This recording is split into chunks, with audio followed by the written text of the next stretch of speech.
नमस्कार दोस्तों, मैं डॉक्टर विपिन पटियाला पंजाब से आज एक और नए टॉपिक के साथ आपके सामने आया हूं। टॉपिक है कि बर्तनों का शरीर के ऊपर क्या प्रभाव आता है।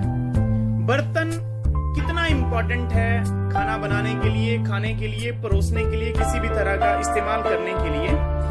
सो उसके ऊपर आज थोड़ा सा डिस्कस करेंगे।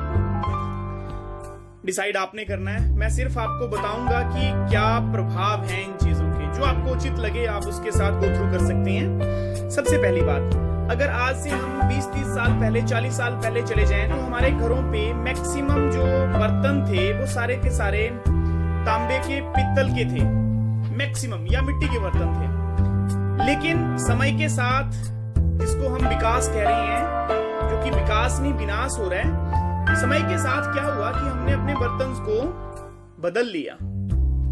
जो नई जनरेशन आई, पुरानी जनरेशन, यानी जो हमारे फोर फादर्स थे, पेरेंट्स थे, वो ये संस्कार देने में असमर्थ रहे कि इन बर्तन की क्या वैल्यू है। हम अपने बच्चों को बता नहीं पाए कि पीतल के बर्तन की क्या वैल्यू है, या कांसे के बर्तन की क्या वैल्यू है, तांबे के बर्तन की क्या वैल्यू है जो हम खाना बनाते हैं, या मिट्टी के बर्तन की क्या वैल्यू है जो हम खाना बनाते हैं उसमें। जब उनको पता ही नहीं लगा उस नॉलेज का, तो उन्होंने क्या किया, अपने आप को मॉडर्नाइज कर लिया। मॉडर्न किस तरह से कर लिया? मॉडर्नाइजेशन में क्या कर लिया उन्होंने कि उन्होंने इस तरह के बर्तन घर पे इंक्लूड कर लिए जिनका हमारे शरीर में बहुत बड़ा दुष्प्रभाव पड़ रहा है। मतलब हमने जितने भी बर्तन इंक्लूड करे हैं वो सारे के सारे स्टेनलेस स्टील की फॉर्मेशन में है। एल्युमिनियम के बर्तन को कंज्यूम कर रहे हैं हम, उनमें खाना बना रहे हैं। अब पहले हमारे घरों में लोहे के बर्तन भी होते थे, लोहे की कढ़ाई भी होती थी। मिट्टी के बर्तन से हमें क्या मिलता था? पौष्टिकता मिलती थी, खाना धीरे धीरे बनता था और उसमें उसके पोषक तत्व उसी में रहते थे, बाहर नहीं निकलते थे, टूटते नहीं थे। जो लोहे की कढ़ाई थी उसमें खाना कैसे बनता था? आयरन उसमें इंक्लूड हो जाता था। आज जो हम चीजें प्रेशर कुकर में बना रहे हैं, वो एक रिसर्च कहती है कि एक पर्सन ने दाल बनाई 3 अलग अलग वे से। एक मिट्टी के बर्तन में बनाई, एक पीतल के बर्तन में बनाई और एक प्रेशर कुकर में बनाई। अब हुआ क्या, जो जिस पर्सन ने वो एनालाइज करने के लिए भेजा, रिपोर्ट भेज दी कि आप इसको एनालाइज करिए, दालों के सैंपल भेज दिए कि आप इनको बताइए कि इनमें न्यूट्रिशन वैल्यू कितनी है। जब उसकी न्यूट्रिशन वैल्यू एनालाइज होके वापस आई तो वो शॉक्ड थे कि ये क्या हुआ।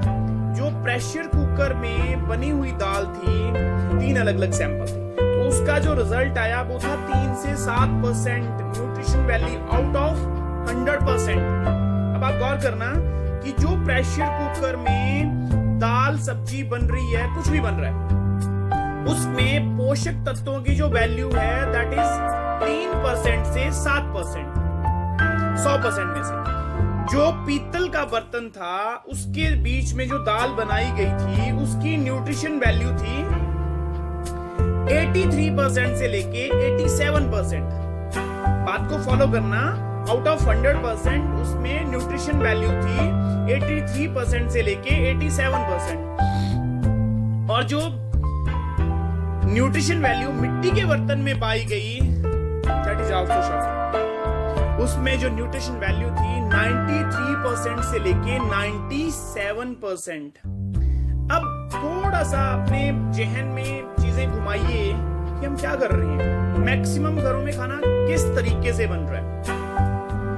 प्रेशर कुकर में मोस्टली 90+ % जो खाना बन रहा है वो प्रेशर कुकर में बन रहा है।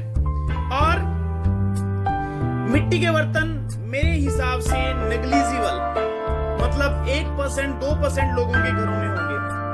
और पीतल के बर्तन एक चेंज आना शुरू हुआ है।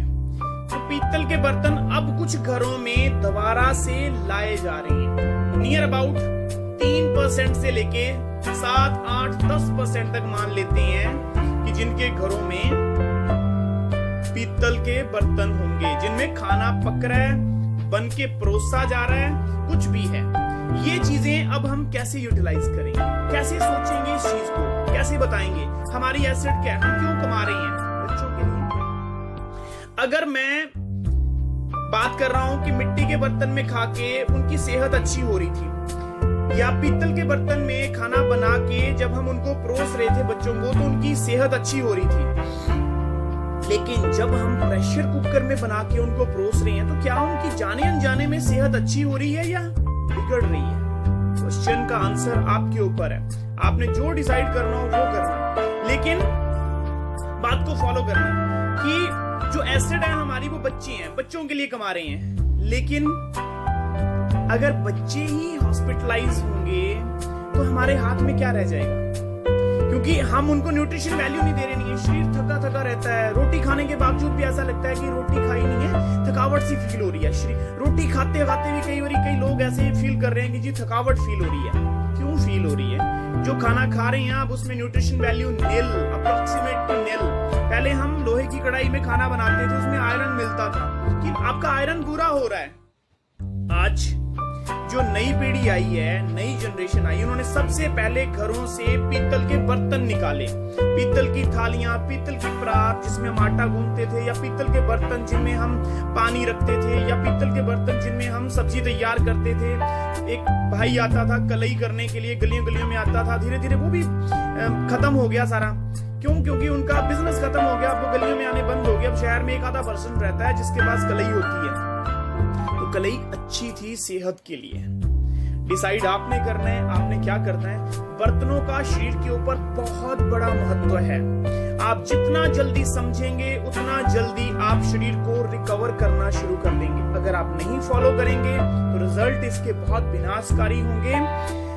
मैं ऐसा नहीं कहता कि एक दिन में सारे के सारे बर्तन बदल दें, धीरे धीरे कभी थाली ले आए, कभी बर्तन ले आए, कभी कोई सब्जी बनाने वाला बर्तन ले आए, कभी परात ले आए, कभी ग्लास ले आए, कभी कौली ले आए। इस तरह से आप चेंज करिए अपने बर्तनों को, ये बहुत जरूरी है।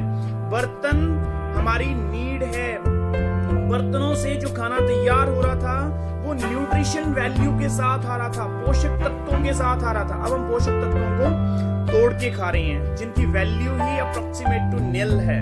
सो डिसीजन आपका है। मैंने सिर्फ आपके सामने उसका निष्कर्ष रखा है कि हमें क्या यूटिलाइज करना है, कैसे यूटिलाइज करना है, दैट अप टू यू। आज के लिए इतना ही।